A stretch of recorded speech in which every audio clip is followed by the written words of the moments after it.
Hello and welcome to this new video. Today we are talking about a really important topic. And it's a topic of the subconscious mind. So why it's so important? If you're interested to use the law of attraction consciously to manifest your dreams, your dream life, and to put everything that you have in your mind into reality, you need to know about the subconscious. Because subconscious could be that it works against you. So this usually is the reason why you're not manifesting. But let's start from the beginning. We have a conscious and a subconscious mind. With your conscious mind, you're doing things consciously. You think about it and then you do them. With the subconscious mind, the things just work. So what do I mean with that? I give you two really different examples, but you will see how it works. The most typical example to explain the subconscious is driving a car. Okay, you may drive a car, you know someone, and usually you sit in your car, you start the engine, and then everything just happens. You know where you want to go, and you just drive there. Okay, but what you do in the meantime? Like, what are you doing? You're doing so many things. You need to operate the vehicle. You need to make sure that you're aware of the traffic. You may be also talking with somebody. You're doing a lot of stuff in the same time. And if you remember the time when you learned to drive a car, it was completely different.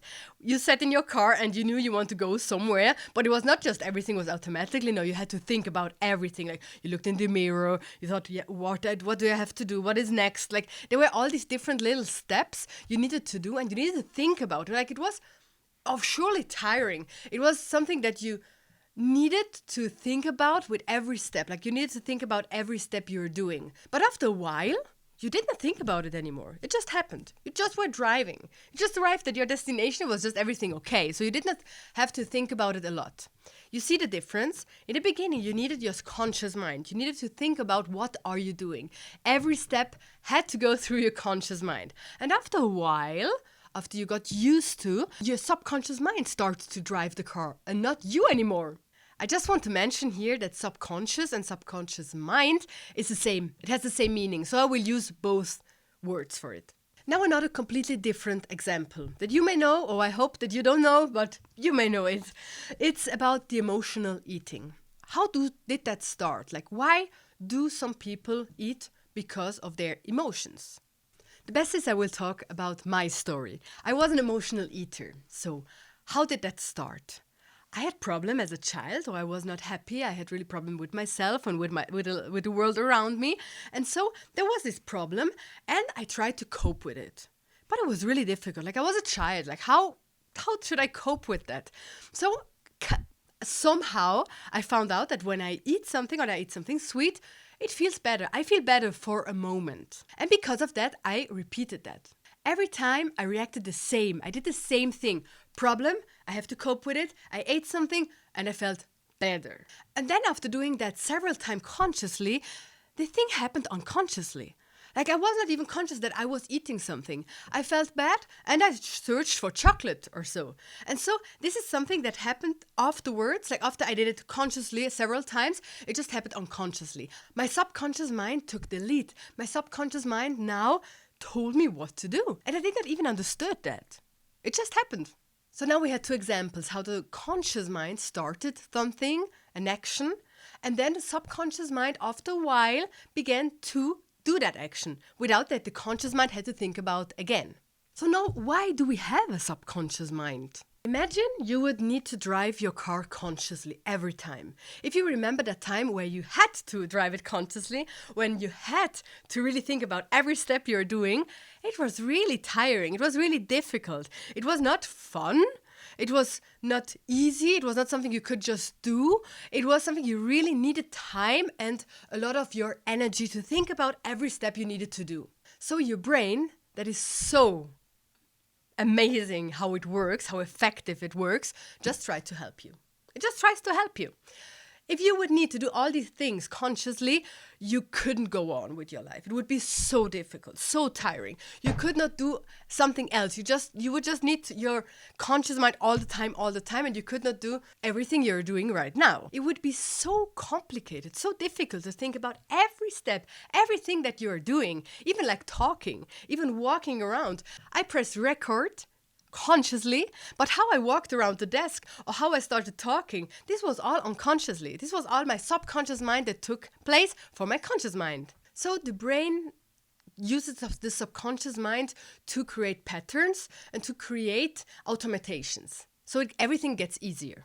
And in the other example about the emotional eating, it was the same. My brain just wanted to help me. It wanted to help me to cope with the situation and also wanted to make my life easier. I first decided consciously to eat for my emotions, and then the subconscious mind learned from my choice and continued to do so. So the subconscious prevents overwhelm and wants to help. But now sometimes the subconscious is not working in your favor right now. Many things our subconscious learned is from childhood or from situations that were not nice, that were not good. So as I told you about emotional eating, it helps you to cope with the situations. And now if you want to change something, if you want to manifest something in your life or just change your mindset, it becomes really difficult sometimes. And usually it's the subconscious that it's in your way. Why it's so difficult to change and to reprogram your subconscious mind. Why it is so difficult to change if the subconscious mind is not programmed the way you would like. Now there's a really amazing picture that you can have in your mind that will make you understand how the subconscious works and why it's so difficult to change something consciously if the subconscious is not doing the same as you want. Imagine an elephant and a small rider on top of it. If the rider wants to go right, and the elephant wants to go right as well, no problem, the two will get where they want to go. But if the elephant wants to go to the left and the rider wants to go to the right, there's no chance for the rider that he will go to the right. He will go to the direction where the elephant wants to go. The same is with your conscious mind and your subconscious mind. Of course, the subconscious mind is the elephant and your conscious mind is the rider on top of it. If you, for example, you want to manifest more love or abundance in your life, so you want to go to that direction. If your subconscious mind, the elephant, wants to go in that direction as well, is programmed in that way that you are worth of love, of money, of abundance, of everything you want, then there's no problem. You will get there. You can manifest everything. But if your subconscious wants to go to the left, your elephant wants to go to the left because it feels not worth it, because you experienced loss when you were a child, you were not loved, you did not feel worthy, you did not see and felt abundance. You're just programmed in another way, so you have no chance to go right. It's really difficult. So if the elephant wants to go left, you will go left as well. So when we are manifesting, when we are using the law of attraction, we want that the subconscious mind, our elephant, wants to go to the same side as we go. So how do we do that? The subconscious learns through repetition and emotion. If you think about the two examples that I gave you in the beginning, it's exactly that. You were driving, you repeated that again, and so it went to your subconscious, and everything just happened automatically. With the example of the emotional eating, I had both. I was doing it again and again, so repetition, but it was also a lot of emotion in it. So bad emotion, then maybe a bit better emotion, but there were a lot of emotions involved.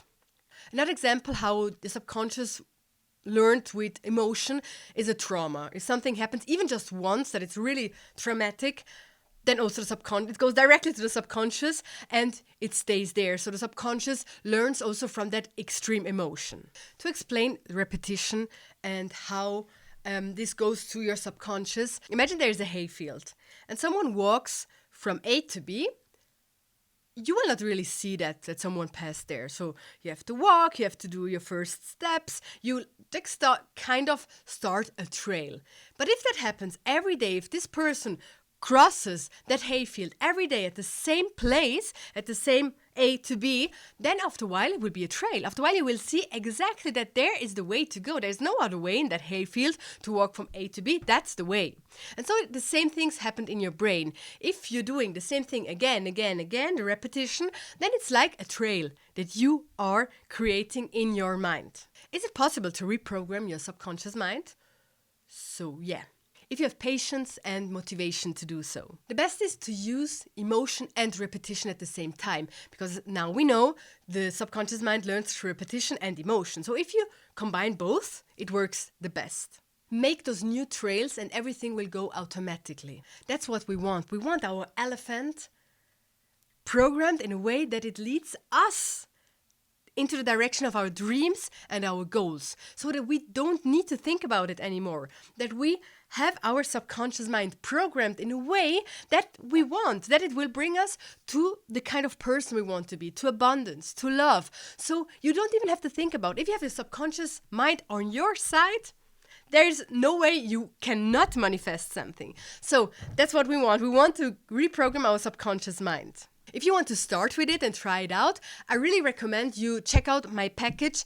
It's a meditation. In that meditation, you will feel emotion. You will feel how magnetic you are, how powerful you are. You will feel these emotions. These are really strong. And there's also audio with affirmations. And the affirmations you can use again, like repetition. If you want, you can hear them the whole day. You can listen to them the whole day. So you will reprogram your subconscious mind to be magnetic, to be worth it of love, of abundance, of money, of success, of everything you want.